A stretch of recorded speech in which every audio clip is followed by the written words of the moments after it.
We started this month off on a high watching the Kenneth Branagh film Belfast from 2021. It starts off with a load of children playing in the street, and we meet Buddy, who's 8 years old, and he's slaying dragons with a wooden sword, and he's got a dustbin lid as a shield. And they're playing in the streets, all the kids are having fun, and you see Buddy turn round, and his face turn from joy to fear. What he was seeing was the beginning of the Irish Troubles. It was a frightening time, and I think it was Buddy's last innocent moments as a child. It's a bit sentimental, but it shows the family who love each other and what they're trying to do to keep themselves out of the problems, of the troubles that are going on around them. It's a lovely film. I enjoyed every single minute of it, and it was a brilliant way to start this month's films. Next up was the 1953 film War of the Worlds. I didn't know what to make of it because I haven't seen any versions of it. The only thing I know of War of the Worlds is the Jeff Wayne album, which I didn't like a lot. June Barry plays Dr. Clayton Forrester, who's on a fishing trip at the same time as a meteor crashes into land quite near him. The meteor turns out to be a spaceship from Mars that's part of an invasion of Earth. For the age of the film, the special effects in it are really good, and it was enjoyable to see, as was some of the overacting that was in the film too. Now, to be honest, sci-fi isn't one of my favourite genres of film, but I thought I'd give it a go because, having heard so much about it, I thought that I should. It was okay for me, but not much more than that, probably because it's not something that I would really generally watch. But I'll tell you this, it was definitely better than Day of the Triffage, which I watched last month. I'd give it a 5 out of 10. Next up, 2021's film, Land. Now, this one I really enjoyed. We meet Edie, whose husband and son have been tragically killed, and she's trying to get her life back together, but feeling not part of anything that's around her. And so what she does is she buys a cabin up in the mountains in the Rockies and decides to go and live off-grid. Life up there is much harder than she can imagine. And when the weather turns, she gets into a situation where she nearly dies. Luckily, a hunter who is going by finds her, and he supports her and helps her get back to strength.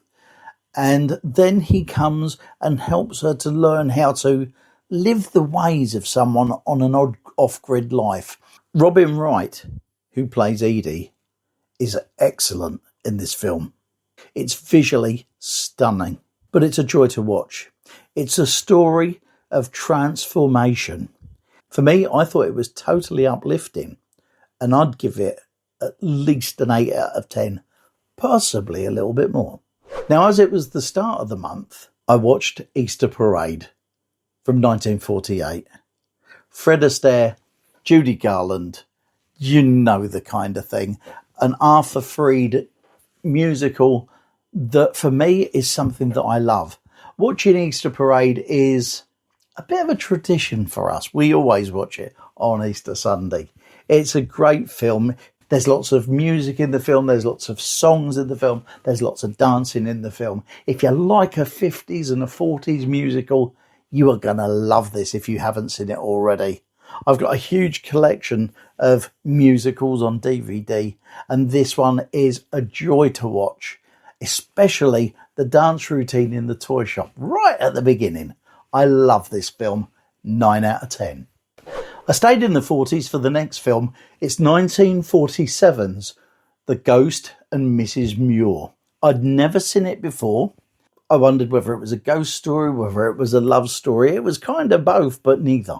It's a story about a woman taking back control of her life. She's a widow. She's been stopping with her mother-in-law and sister-in-law for a year and decides that she wants to move. She goes and finds a little cottage on a hill overlooking the sea. But the estate agent doesn't want her to go there because apparently it's got a ghost there. But she says, I want to go. And she goes there. And she stops in there. And that's where she meets the ghost. The ghost is Rex Harrison, who plays Rex Harrison in every film exactly the same. He shouts at her like he's from a stage in a theatre. She starts to listen to him, take on board stuff from him. They develop a really spooky relationship. I really enjoyed it, and it was far better than I thought it was going to be. It gets an 8 out of 10 from me. Next up, I saw 1979's Being There. It was Peter Sellers' last film that was released before his death in 1980. And to be honest, it's my favourite of all of his films, as much as I liked Clouseau. His role in this film I liked even more. He plays Chance the gardener, who can only be described as childlike. And through a series of happenings, he gets to meet important and powerful people who mistake his bewilderment, if you like, as genius. It's a witty film that is dark in places, and it has to say a lot about the American way of life and its relationship in the TV age. I hadn't seen this film since it came out in 1979, and I'll tell you what, I think it's aged really well. I really enjoyed it, to be honest with you, and I'll give it a solid 8 out of 10. I wish I could say the same about 1981's Escape from New York. If you don't know the story, basically, the island of Manhattan is now a maximum security prison. There are no warders in there, they're just chucked in there and left to get on. But there's a plane crash involving the president, and it's inside the walls of Manhattan. And so somebody has to go in and fetch him out and try and get him out of there. Kurt Russell plays Snake Plissken, who would have ended up in there himself, but he's given a chance to reprieve himself, if you like, if he can get in there and get the president out safe. He has 22 hours in order to do it. But the film itself is bleak, it's dystopian, and nowhere near as good as I thought it was the first time round. It's really dated as it's gone along, and to be honest with you, it didn't do much for me at all this time round. I'll give it 4 out of 10. I went from one escape film to another. This time it's 1979's Escape from Alcatraz. It's a breakout movie. What do you expect with Alcatraz in it? Clint Eastwood plays Frank Morris. He's in fine form doing what Clint Eastwood does. So our hero is going to break out. Now, Alcatraz is impregnable. No one's got out of there. But our Frank, he's the man to do it. And with his cohorts, they put together a plan and they escape. It's based on a true story, you know. For a film that's got all this going on, this escape and all that sort of thing, and it's got Clint Eastwood, it's a sort of plods on a bit. I didn't think it was anything magnificent. It wasn't up to the standards of, say, something like Papillon for me. What did surprise me, it took me this long to get round to seeing it. I'll give it 6 out of 10. Next up is 2021's Licorice Pizza. It's a coming-of-age movie that I wasn't expecting to like, to be honest. And I don't know why I even saw it, because I don't like licorice and I don't like pizza. Set in 1973, Gary sees Alana. Now, Gary's 15, Alana's about 25. And she's helping the photographer in the school photo day. He asks her out, he offers to take her for a meal. And basically the film tells the story of their relationship from there on. For the first 35 minutes, I thought it was really good. I was really enjoying it. But what I think happened is because the cast isn't that well known, about 35 minutes in, they start to introduce some big hitters. They sport a film that was quite innocent in its way, but was going somewhere, and then took it away, sort of thing, and kind of lost interest. I watched it to the end. It was okay, but it started off so well for me. I really enjoyed the first 30 minutes and thought this was going to be really good. And so did Debs, to be honest. But at the end, I can only give it 5 out of 10. Up next, I saw 2015's film, Return to sender. Now I have to say, anything with Rosamund Pike is a must-watch for me. In this film, she plays a nurse who's a little bit of a perfectionist and gets set up by one of her other nurse friends on a blind date. She mistakenly lets someone into her home who she thinks is the date and is brutally assaulted. The man that assaults her gets caught and sent to jail, and she starts up communication with him and starts going to see him in jail. And when he's released, she starts seeing him again. He comes and helps her to do work at a house, but she's not prepared to let him get away with it.